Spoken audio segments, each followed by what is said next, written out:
দেখছেন এদের বিশেষ প্রতিবেদন রাম মন্দিরের 7 কাহন। পরিবেশন করছি আমি আনন্দ মুখোপাধ্যায়। আমাদের এই বিশেষ পর্ব শুরু করার আগে আবারও আপনাদের জানিয়ে রাখি যে আমরা কোনোভাবেই কিন্তু রাম মন্দিরের বিরোধী নই। ধর্মপ্রাণ হিন্দু হিসেবে আমরাও চাই যে রাম মন্দির হোক, কিন্তু আমাদের প্রতিবাদ সেই মন্দির প্রতিষ্ঠার প্রণালী নিয়ে। আমরা আবারও বলছি যে আদবানিজির বক্তব্য, এমনকি সংসদে দাঁড়িয়ে তিনি বলেছিলেন আমরা বাবরি মসজিদের ধাঁচাটিকে সসম্মানে অন্যত্র সরিয়ে দিতে চাই। তিনি ভাঙবো এই কথাটা বলেননি।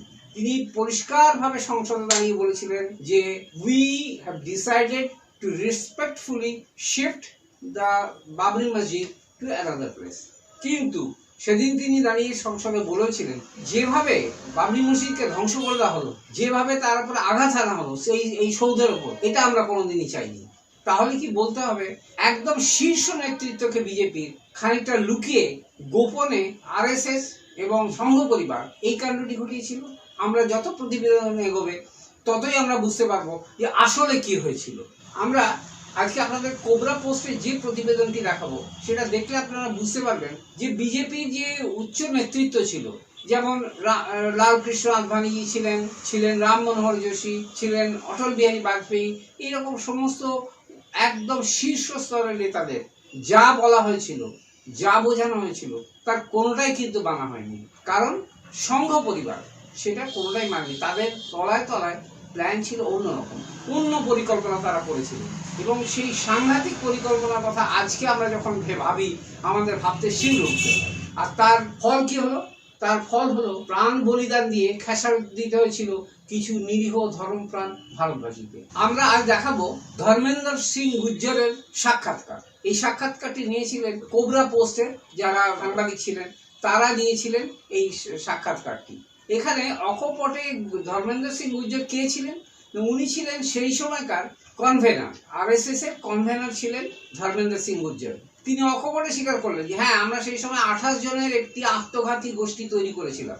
তাদের দেওয়া হয়েছিল পূর্ণ সামরিক প্রশিক্ষণ, আর এই প্রশিক্ষণ চলেছিল গুজরাটের सरखेजे 1 मास ধরে। हमारा एक वर्ग लगा था अहमदाबाद में, रमेश जी ने बताया होगा जी। तो वहाँ पे एक हर प्रांत से 2 लोग बुलाए गए थे प्रशिक्षण के लिए जी। प्रशिक्षण हुआ था हमारा वहाँ पे। कितने लोग थे? और 14 प्रांतों से करीब 28 लोग थे, कुछ महिलाएं भी थी हमारे साथ में। अच्छा, तो किस टाइप का ये शिविर था? वो तो एक ट्रेनिंग दी गई थी हम लोगों को। किस चीज की? जैसे आर्मी ट्रेनिंग। अच्छा, मतलब उसका मिलिट्री ट्रेनिंग रहती है, कमन ट्रेनिंग। अच्छा, और तोड़ने का उस समय ऐसा कुछ कोई इरादा भी नहीं था कि तोड़ी जाएगी, कि तोड़े जाए। लेकिन हम लोगों को इस तरह की ट्रेनिंग है कि आपको दीवार पे चढ़ना है, ढांचे पे चढ़ना है, कैसे चढ़ा जाए। अच्छा, हाँ बताओ। ढांचे पे चढ़ने की ट्रेनिंग की है, और मतलब वेपन्स ट्रेनिंग नहीं थी? नहीं, किसी तरीके की। अच्छा, नॉन वेपन। अच्छा, तो कहाँ पर ये ट्रेनिंग? कोई सरखेज है गुजरात में। Sarkhej. Dharmendra Gujjar describes to the reporter the nature of training they were given in the training camps. He says it was an army training where they were taught how to scale tall structures. The RSS volunteers in pushing out the unwanted caste sevaks.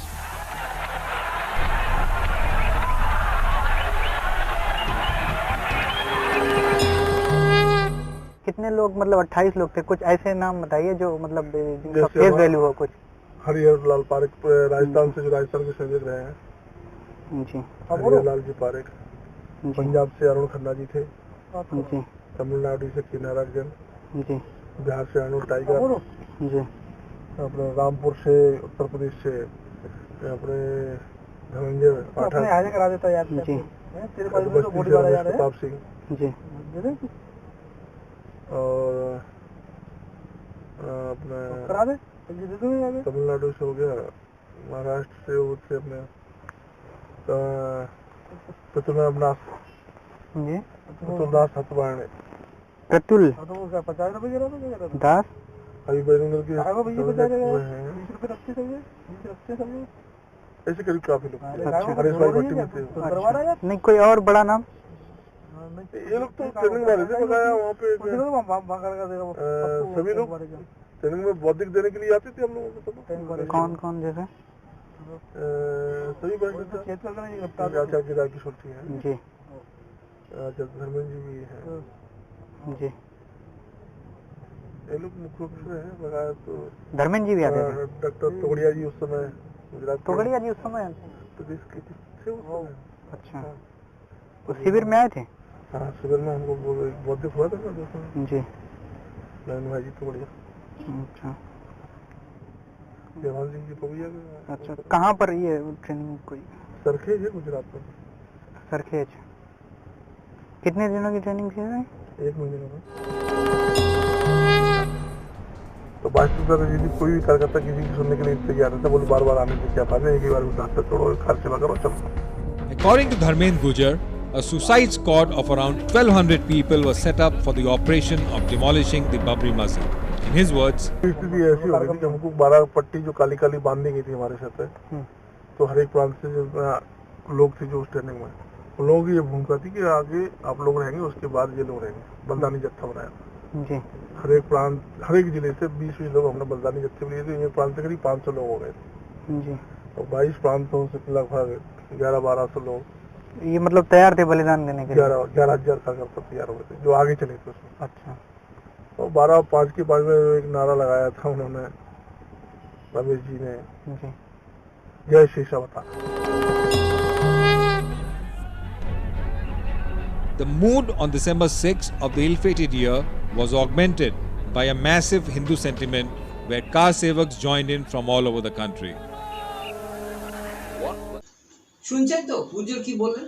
এখন স্বভাবতই প্রশ্ন উঠবে যে ওই আত্মঘাতী গোষ্ঠীকে সাধারণ মানুষের চোখ এড়িয়ে কিভাবে সামরিক প্রশিক্ষণ দেওয়া হলো। তার উত্তরও দিয়েছেন গুর্জর।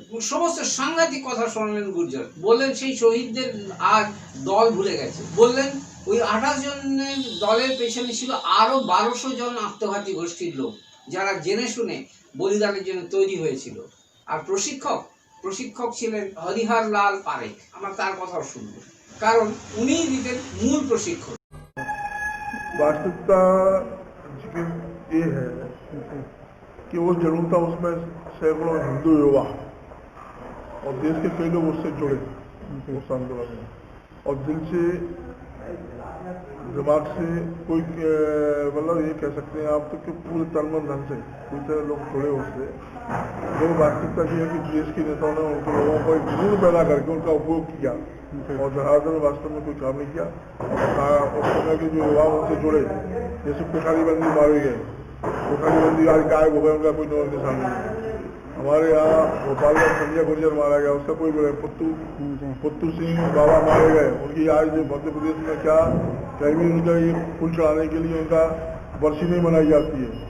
ऐसे कई कार्यकर्ता हैं जो उस आंदोलन में शहीद हुए और शहीदों के परिवार को लोग भूल गए। राम जन्मभूमि की हमारे बड़े बड़े नेता बात करते हैं और सत्ता में बैठने के बाद कार्यकर्ताओं को ही भूल जाते हैं। सच्चाई तो ये नहीं, चाहे वो मध्य प्रदेश के नेता हो, चाहे वो दिल्ली में बैठे हमारे वरिष्ठ नेता हो, वो लोग तो कह देते हैं हमारा कुछ नहीं, हमने तो ऐसी कार सेवा के लिए बुलाया था, आप लोगों ने थोड़ा ये नहीं, सब लोग आह्वान करके बुलाया था, घर घर में रामचला पूजन करके बुलाया था, सारी एक एक कार्यकर्ता घर से गया था, पूरे देश से लोग बुलाया। जिम्मेदारी किसकी होती है बुलाने के लिए? जैसे कार्यकर्ता कहीं इकट्ठा तो हो जाए भाई, कोई ना कोई तो बुलाता है। बुलाया, उन्होंने कहा प्रतीक आत्मक जो पूजा थी, शिला पूजन करना था, वो बालू उठानी थी सरयू से और वो डालना था बस। ये सब बेवकूफ बनाया देश, इसलिए तो हमारा देश बेवकूफ बनता आ रहा है। पहले हम जवानी के जुलूस में थे, जुलूस में था, एक जुलूस तक गुजर गया, लोगों ने उपयोग किया और छोड़ दिया। जैसे बात है ना, पुड़िया खाई और यूज कर दिया, ऐसे लोगों का करते हैं। 20 साल बाद लोगों की जरूरत नहीं है, नए 20 साल बाद कितना युवा होगा उनका उपयोग करेंगे। দর্শক বন্ধুরা, প্রশিক্ষণ দেওয়ার পরে কিন্তু ইতিহাস থেমে থাকেনি। যদি হাতুড়ি আর শাবল দিয়ে বাবরি মসজিদের কাঠামো গুঁড়িয়ে দিতে অসুবিধা হয়, তাহলে কি করা হবে? সে প্ল্যানও তৈরি হয়েছিল গোপন মিটিংয়ে। 6 ডিসেম্বর ভাঙা হয়েছিল। 5ই ডিসেম্বর হনুমানগড়ির মন্দিরে রাত্রি 10টার নাগাদ একটা অত্যন্ত গোপন মিটিং হয়, যেখানে উপস্থিত ছিলেন অশোক সিংহাল, বিনয় কাটিয়ার প্রমুখ এইরকম তাবড় নেতারা। তারা ঠিক হয়েছিল যে যদি কোনো কারণে হাতুড়ি শাবল দিয়ে ভাঙা না যায় তাহলে পেট্রোল বম দিয়ে উড়িয়ে দেওয়া হবে কাঠামো। তবে কি পেট্রোল বম আনা হয়েছিল? না, এখানেই তৈরি করা হয়েছিল এবং তার জন্য এক্সপার্ট আনা হয়েছিল বিহার থেকে। শুনুন সেই কাহিনী। पेट्रोल लगा के अंदर से कूद रहे थे। Dharmendra Gujar nonchalantly describes the modus operandi that was detailed out in the closed-door meetings of the senior political leaders. 1,000 hammers and spades were secretly ordered during the night from Kanpur. In his words, उन्होंने 500 हमारे 500 फड़ुए 500 खेती रातों रात गुप्त रूप से वहाँ से मंगा लिए गए थे कानपुर से।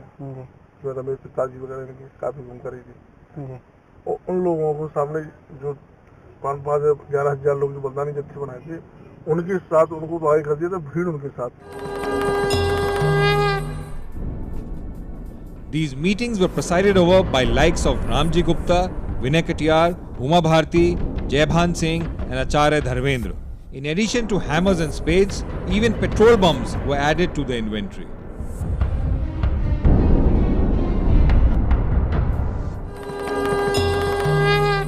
मतलब लोग पेट्रोल बम जो थे पेट्रोल लगा के अंदर से कूद रहे थे, लगा के भागे तो लोग उससे नहीं बचे थे। उनको मालूम है कि पेट्रोल पंप था उस समय, पेट्रोल बना लिए थे तो वो करके। अच्छा, आप लोगों ने या फिर मतलब वो थी भीड़ थी, अच्छा लगाया उसमें फट गई दीवार उसमें। अच्छा, पेट्रोल पंप किस तरीके से क्या कैसे उपयोग? अब ये तो नहीं लोग उसको बताते कि उस पेट्रोल उसमें डाल देते बोतल में, अच्छा बोतल में भर के उसको अंदर डाल देते तो गल जाती थी, बंद हो जाती। कितने ऐसे इस्तेमाल हुए होंगे? 10-50 तो हुए होंगे, 50 तो हुए। हाँ, ये सच्चाई है कोई मतलब हाँ, ऐसे- सच्चाई है। पेट्रोल पंप कितने लोगों ने बनाया होगा? स्पेशलिस्ट है कोई? नहीं बिहार की टीम के लोग थे अच्छा, और जी काम बिहार के लोग कर रहे थे। मतलब ये है कि पेट्रोल पंप का इस्तेमाल हुआ उसमें। नीचे तो और उसमें आचार्य धर्मेंद्र जी, कहाँ पर? विनय कटियार जी, जी, कहाँ पे उस दिन क्या कहाँ पर? हनुमानगढ़ के मंदिर पे हुई थी। क्या इस मीटिंग में क्या कितने बजे हुआ मीटिंग? रात्रि 9 बजे हुई थी, 9-10 के बीच में। मतलब 5 दिसंबर को क्या हुआ उसमें? 5 दिसंबर को रात्रि में तय हो गया तो सुबह 10-9 बजे फिर मीटिंग हुई थी जी, और दोनों मीटिंग में तय हुआ था कि ढांचा टूटा 12:01 पर टूट दिया जाएगा। ये 12 लोग जो मेरे नाम लगाए उन लोग थे, जी साथ में विनय जी भी थे, उमा जी की सहमति थी।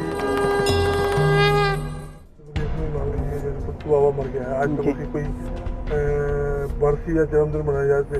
Dharmendra Singh Gujar says the decision to use petrol bombs was taken in secret meetings and presided over by senior leaders like Vinay Katiyar and Acharya Dharmendra. He says, बैठक हुई थी ना उसकी, बिहार की टीम के लोग थे और ये काम बिहार के लोग कर रहे, जो गुप्त बैठकें होती थी हनुमानगढ़ी के मंदिर में ही हुई थी। उसमें आचार्य धर्मेंद्र जी, विनय कटियार जी थे। Dharmendra Gujar woefully adds that the efforts of the car sevaks went in vain because the entire exercise was nothing more than power politics.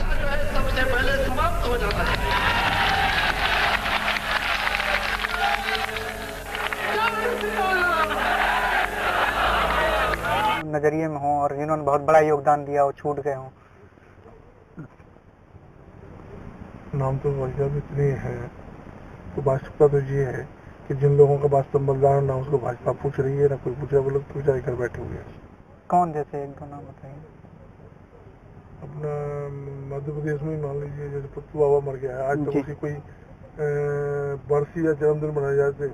जब 90 में अगर मान के चलिए कोठारी बंदियों ने बलिदान किया है जी, और कोठारी बंदियों के जब शुरू में कोठारी थे डायलॉग वो याद करेगा हिंदुस्तान ना इलेक्ट्रिक कोठारी बंदियों को नाम लेने वाला नहीं जी, और सत्ता में जो लोग भैया आए वहाँ से कारसेवा जिन्होंने मन से नहीं करी है वो लोग सत्ता में शिवराज सिंह की में हमारे मध्य प्रदेश में आनंद ले रहे हैं और जो लोगों ने ईमानदारी से काम किया है कारसेवा में जो लोग गए हैं तो लोगों को कुछ ही नहीं रहा है। और वास्तविकता यह है कि इनका दिखावा कथनी करने में जमीन आसमान का अंतर है, चाहे वो शिवराज सिंह जी हों चाहे मध्य प्रदेश का कोई नेता हो।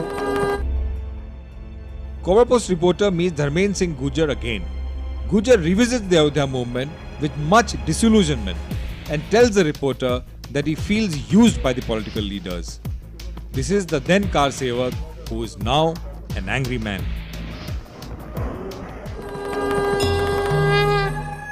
वास्तविकता लेकिन ये है कि वो जरूर था, उसमें सैकड़ों हिंदू युवा और देश के कई लोग उससे जुड़े उस आंदोलन में, और दिल से दिमाग से कोई मतलब ये कह सकते हैं आप तो कि पूरे तन मन धन से पूरी तरह लोग जुड़े उससे। जो वास्तविकता ये है कि देश के नेताओं ने उनको लोगों को एक जुनून पैदा करके उनका उपयोग किया और जहाज में वास्तव में कोई काम नहीं किया। और उस समय के जो युवा उनसे जुड़े, जैसे कोठारी बंदी मारे गए, कोठारी बंदी आज गायब हो गए, उनका कोई नौ निशान नहीं। हमारे यहाँ भोपाल में संजय गुर्जर मारा गया, उसका कोई पुत्तू सिंह बाबा मारे गए, उनकी आज जो मध्य प्रदेश में क्या कहीं भी उनका ये फूल चढ़ाने के लिए उनका बरसी नहीं मनाई जाती है। ये नहीं, सब लोग आह्वान करके बुलाया था, घर घर रामचला पूजन करके बुलाया था, सारी एक एक कार्यकर्ता घर से गया था, पूरे देश से लोग बुलाया। जिम्मेदारी किसकी होती है बुलाने के लिए? जैसे कार्यकर्ता कहीं इकट्ठा तो हो जाए भाई, कोई ना कोई तो बुलाता है। बुलाया, उन्होंने कहा प्रीतिक आत्मक जो पूजा थी, शिला पूजन करना था, वो बालू उठानी थी सरयू से और वो डालना था बस। ये सब बेवकूफ बनाना देश से, इसलिए तो हमारा देश बेवकूफ बनता आ रहा है। पहले हम जवानी के जुलूस में थे, जुनून में था, एक जुनून था, गुजर गया, लोगों ने उपयोग किया और छोड़ दिया। जैसे आती ना पुड़िया खाई और यूज कर दिया, ऐसे लोगों को करते हैं। 20 साल बाद लोगों की जरूरत नहीं है, नए 20 साल बाद जितना युवा होगा उनका उपयोग करेंगे। শুনলেন তো ধর্মেন্দ্র সিং গুর্জর কি বললেন এইসব উৎসর্গীকৃত নিবেদিত প্রাণ করসেবকদের দল এখন ঠিক চা খেয়ে ভাঁড় ফেলার মতো ফেলে দিয়েছে। এটাই কি রাজনীতি না রাজনীতি, কোনটা বলতে হবে আমরা জানি না। এরপরেও আমরা আপনাদের দেখাবো রামেন্দ্র প্রতাপ সিংকে আগামীকাল। কে ছিলেন রামেন্দ্র প্রতাপ সিং? তিনি ছিলেন এই আত্মবলিদানী জাঠা, যেটাকে বলা হয়, যেটাকে বলা হতো, এরা পরবর্তীকালে নাম দিয়েছিল লক্ষণ সেনা। এটাকে সংঘ পরিবার হাতে তুলে দেওয়া হয় এদেরকে। সেই লক্ষণ সেনা যে একজন অগ্রবর্তী সৈনিক ছিলেন, সেই রামেন্দ্র প্রতাপ সিংকে আমরা দেখাবো, যিনি আজ একজন অ্যাংরি ম্যান। কেন? সেই প্রশ্নের উত্তর আপনাকে আগামীকাল নিতে হবে। এবং আপনারা এই রামেন্দ্র প্রতাপ সিংয়ের যদি বক্তব্য শোনেন আপনারা শিউরে উঠবেন। আমরা অবশ্যই আপনাদের আগামী দিন শোনাবো রামেন্দ্র প্রতাপ সিংয়ের সেই বক্তব্য। আজ এখানে শেষ করছি, ভালো থাকবেন, নমস্কার, জয় হিন্দ।